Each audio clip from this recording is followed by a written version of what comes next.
Okay, good afternoon. I hope everybody is enjoying their Labor Day Monday, kicking up their feet, but real estate investing does not stop. So hence I'm here about to share why leverage is the most powerful tool in your real estate investing toolbox and how you can really maximize your returns by using leverage properly. And if you have any questions about real estate investing or leverage or debt, anything like that, just go to callseth.com and we can set up a quick 20 or 30 minute Zoom call so we can see each other face to face and talk about your real estate investing goals. So let's talk about the power of leverage and what impact leverage has in real estate investing. And we are somewhat spoiled as real estate investors because we are able to do things that many other asset classes can't do just because real estate is so freaking amazing. So let's give you an example. So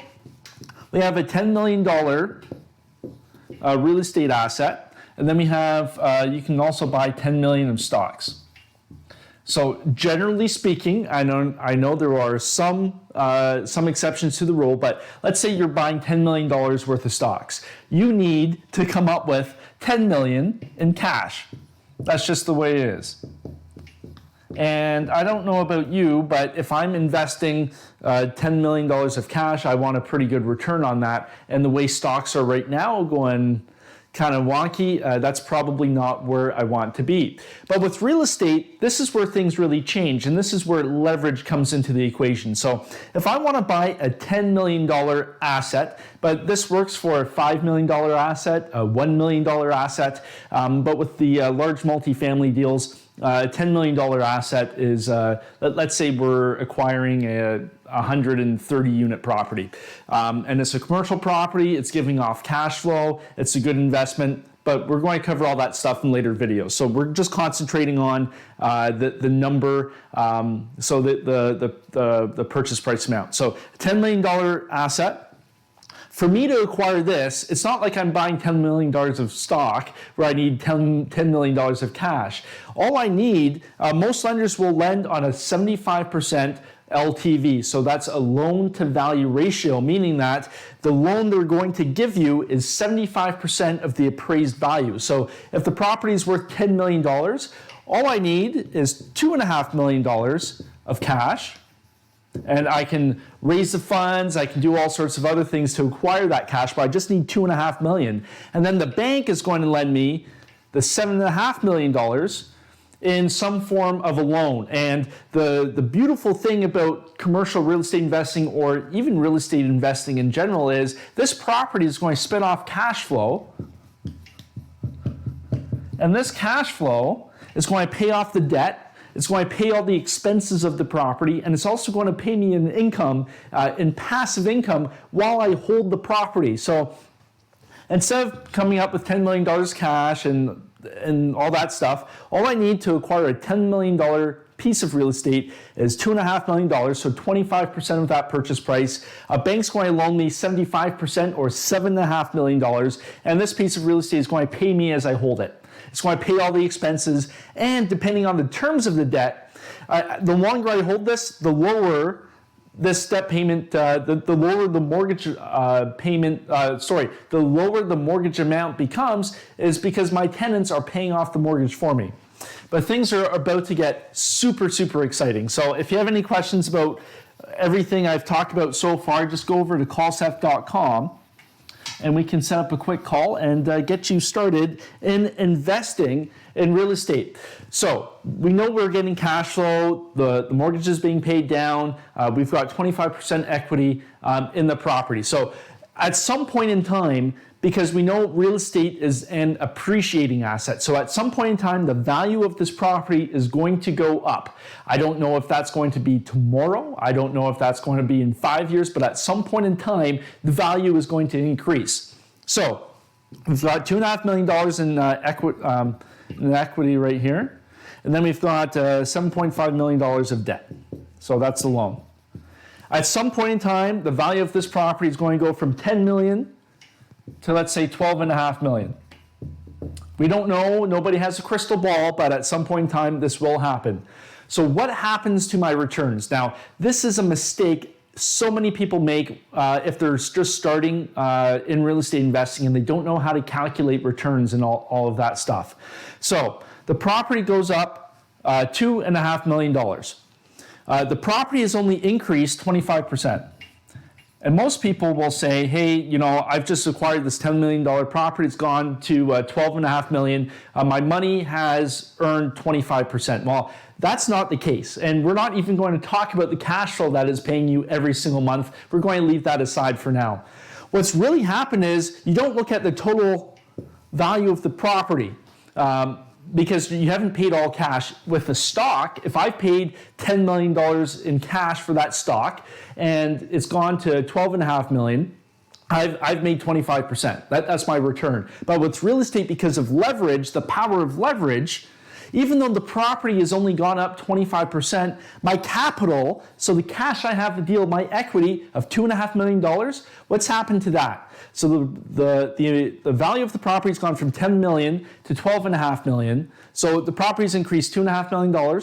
I have $2.5 million invested in the deal, so my money has doubled. It has doubled because of leverage. Because I'm purchasing a piece of real estate, cash flow producing real estate that's paying off the debt, is paying all the expenses. A lender wants to lend on this piece of real estate because they know real estate is the most stable asset there is. It's the most beautiful investment you can make. So because of the power of leverage and the loan to value ratio and all that stuff, I've been able to double my money even though the property has only gone up in 25%. This is a beautiful thing about leverage.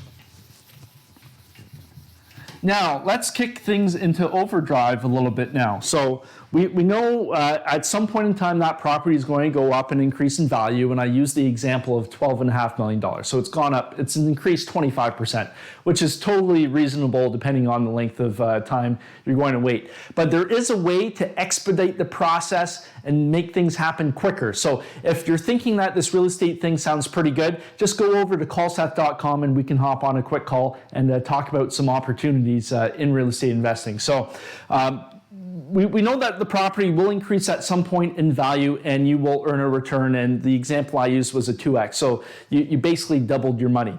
Well, what if there was a way that we could acquire this piece of property, force the appreciation right away, and basically earn that return, but in a much quicker time frame? Well, there's a way, and it's called value add real estate. So value add real estate, and I've done a whole bunch of videos on this before, but we'll just cover it real quick. And if you have questions, just set up a call and we can go through the strategy. But value add real estate, we're looking for problems. We're looking for distress. Value add real estate can be the operations. So poor property management, well, that's a problem we can go in and fix. Maybe the suites, so the units are really old and dated and nobody really likes living with orange shade carpet anymore or ugly kitchens. So that's something we can fix. We go in, we do some renovations, and we're able to charge a higher rent because now the units are nicer. Maybe we're able to increase the rent, so the rents are below market value. So the current owner hasn't kept up with their rent increases, so we can acquire the property for a cheaper price because the rents are lower. And then once we acquire the property, we have a strategy to increase the rents, and that increases our NOI, and that increases the value of the property because these properties are valued based on the income approach. And if you have questions about the income approach, call Seth.com and we'll get things straightened out.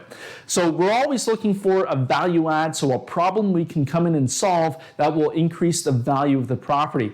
So let's say, using this example, so we acquire the property for $10 million. And, let's say the rents are below market value, okay? So rents are below market value, and this is a 200-unit property, and we're able to increase by $50 a month each unit. So that's, 100, yeah, so we're going to increase 100, we're going to increase the value of the property by increase the rent per month, $50 for the 200 units.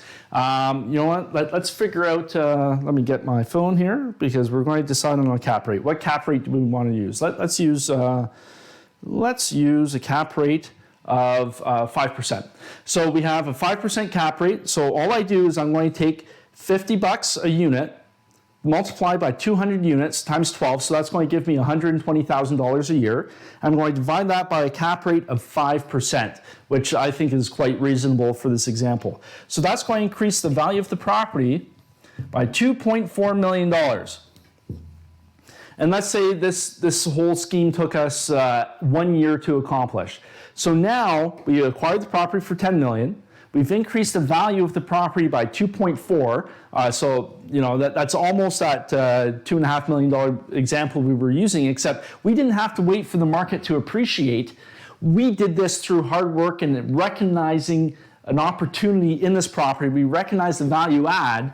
And so instead of waiting, let's say 4 years or 5 years for that property to appreciate, we have now increased the value of the property to $12.5 million, earning us the 2x on our money or 100% return in 1 year. And now we can ride the market for the next, let's say 4 to 5 years and have a further increase in our investment because of market forces, and we're investing in the right market, which is seeing a tightening of availability and all that sort of stuff. So this is the power of leverage and also using the value add strategy to force that appreciation, really turbocharge those returns. So if you have questions with how this works, I know my whiteboard writing gets really messy, as you can tell. But if you have questions about real estate investing, or if you want to talk about some real estate investing opportunities, especially in these larger commercial deals, just head on over to callseth.com and we can have a quick chat and see if it might be a good fit for you. So